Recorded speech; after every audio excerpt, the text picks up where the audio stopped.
nilons natin ito, no, sa apat na bayan at isang syudad dito sa Tuguegarao. At nakikita namin na marami tayong dapat gawin pa. Kaya humihingi kami ng pasensya sa mga motorista, no, taong bayan. Isa lang naman hangad natin, maayos ang daloy ng trapiko at maibsan, mawasan yung mga road crashes. Kasi isa sa pinaka madaming insidente ay mga vehicular incident. Ito involving motorcycle. Kaya ang ginagawa namin dito ngayon, more on information dissemination, education actually. At the same time, enforcement. Pinagsasabihan namin dahil sa susunod na mga araw ay mag-i-implement namin talaga yung dapat natin gawin. Isa lang ang purpose talaga nito. Maging maayos ang daloy ng trapiko sa lansangan, sa National Highway, at maiwasan yung mga disgrasya. Napakataas. Kahapon nagpakita ako ng data sa PPOC. Almost 600 ang vehicular incident from January to April. At base sa datos, almost 80% doon ay motorcycle. Either self-accident, may nakabangga, miscalculation, under the influence of liquor. Yung iba naman, overspeeding, yung iba, overloading. Tapos ayaw pang dadaan sa gilid. Kaya yun nga, isa sa mga ginagawa natin dito, ay ginaguide natin sila na itong mga slow-moving vehicle, kasama dyan yung mga motorcycle, dapat gilid lang sila. So sana maintindihan ng ating mga kababayan itong ginagawa ng kapulisan natin. Kasi for the rest of the days, ito po ang i-implement natin. Titignan natin kung magiging responsive ito sa problema natin sa vehicular incident. Ilang araw ay binibigay po ninyo sa parang pinaka-trial period natin? Pag-aaralan namin ngayon kasi i-improve namin kasi nakita namin medyo kumpul-kumpul. Siguro sa dami rin ng tao na na-involve para mas maayos. Hanggat pagka ito planchado na lahat, maganda na yung implementation namin, tuloy-tuloy na ito. Siguro by hanggang Friday o Saturday, ganon. Para pagdating ng Monday, pasukan ng mga estudyante, pasukan ng mga manggagawa natin, Pero yun nga lang, i-implement namin ito 8 o'clock onwards. Hanggang hapon na siguro, in a random basis. Kasi ang isa sa mga pakiusap ni Governor dito ay huwag implement sa umaga. Kasi maapektuhan yung mga estudyante na papasok sa eskwelahan, maapektuhan yung mga kaparehas natin empleyado sa gobyerno. Yun ang gagawin natin. So, paano sir, if you don't implement the morning? So, anong plano na? Hindi, implement naman namin pero hindi siya 6 o'clock o before yung pasukan. Implement namin after pasukan na. Parang hindi sila malate sa school, hindi malate sa opisina. Yun ang gagawin. So, sir, saan natin ito gagawin? Sa lahat po ng mga checkpoint? Kakasan natin ito sa highways.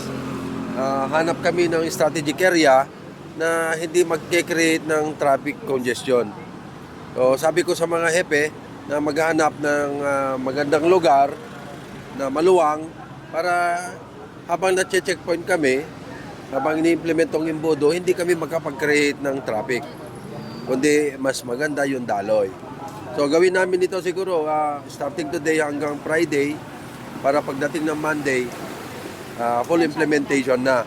Tsaka bahala ng mga hepe, in a random basis kung kailan nila i-implement itong imbodo. Sir, how is this different to Auckland Visa? Hindi, actually, this is similar. Actually, this is in support dun sa Oplan Visa. Ang Oplan Visa kasi, temporarily stop, dahil nga dun sa production ng sticker and ID. So, yun naging problema. Isa yun sa tinalakay kahapon. We are requesting the provincial government for allotting funds. Kaya pipasok natin sa PPAs namin. So I hope na magiging successful At siguro by the end of the month, titignan namin yung datos ng vehicular incident kung bumaba ba o hindi. Kasi kung hindi, i-improve pa namin. Ang PNP naman ay nag-iisip kung ano ang mga strategies na gagawin namin o i-implement namin para, of course, ang goal talaga nito, magkaroon tayo ng peace and order, public safety sa bayan natin. Sir, para din po ba lang ito sa mga single motor, sir? Kasi nakita po natin, meron din po mga tricycle drivers na dumadaan po sa inyo. Hindi, actually ito, kung nakikita nyo, no, sagasa sa lahat ito, nakikita mo dyan dun sa bungat pa lang, slow-moving vehicle, use the outer right, most right. So, yun ang ano natin dyan. Pero, dahil nga sa karamihan ng mga nadedesgrasya ay motorcycle, nagpo-focus lang muna kami dito sa motorcycle. So yun, kaya yun ang kung nakikita ninyo na pinagsasabihan natin, binibigyan natin sila ng infographics, the do's and the don'ts para alam nila. Wala kasi kung hawak dito na na complete data, pero at least masasabi ko marami diyan na cause of the accident is yung overspeeding, lasing, overloading. Yung iba naman talagang reckless driver o reckless driving. So yun ang nakikita na. I hope na ma-address natin ito para buhay kasi ang isasalba natin. So sana ang mga kababayan natin na nakikinig tayo. Let us help one another. Pagpasensya nyo na kung naabala sa daan. Ito lang talaga partes ng pagbibigay ng safety sa bawat isa. Sir, ano pa rin ang gagawin natin dun sa mga hindi sumusunod dito sa Project Include maliban sa pagbibigay po ng multa or notice o pagpapuli po sa kanila, sir? How can we help them? Siyempre, alam mo, meron tayong pinapatupad. Marami pwedeng kasi ito, ordinansa. Pangalawa, yung Project Imbudo, isa sa intention nito is to control the movement of vehicle, especially motorcycle na hindi authorized. Ano ba yung hindi authorized? Yung mga unregistered o totally walang papel o kaya yung driver walang lisensya na hindi siya authorized, lalong-lalo mga minors. So yun yung mga main goal nito. And of course to reduce the number of incidents, both yung tinatawag natin na peace and order indicators at saka public safety indicator. Siyempre pagka may violation, kailangan may multa naman talaga yan. Kaya nga kasama namin dito ang POSO, traffic enforcers, kasama natin dito ang SPD, kasama natin dito ang LTO, of course in coordination with the LGUs. So kagaya ninyo, tulungan nyo kami to drumbeat this program para mas maganda ang implementation at magkaroon ng ang mga kababayan natin ng kaalaman kung ano ang mga pinagbabawal na paggamit ng mga motorsiklo para maiwasan ang disgrasya. Singit ko lang, PD, kumusta naman po yung natin, police visibility ngayong pasukan? Ngayong Pasukan. kung makikita ninyo, di ba? Maximum deployment tayo.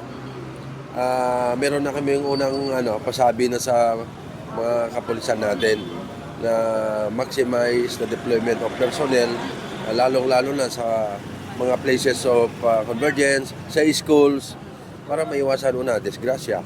Kasi siyempre dagsakan ng mga estudyante ngayon.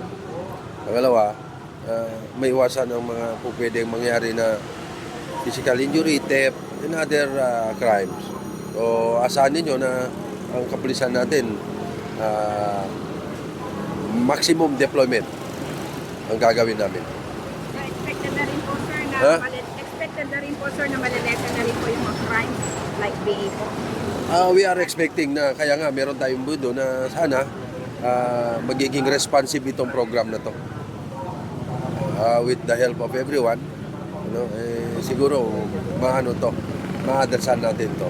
Kasi alam mo, ang vehicular incident is more personal kasi ito . Hindi naman pulis ang umahawak ng manibela.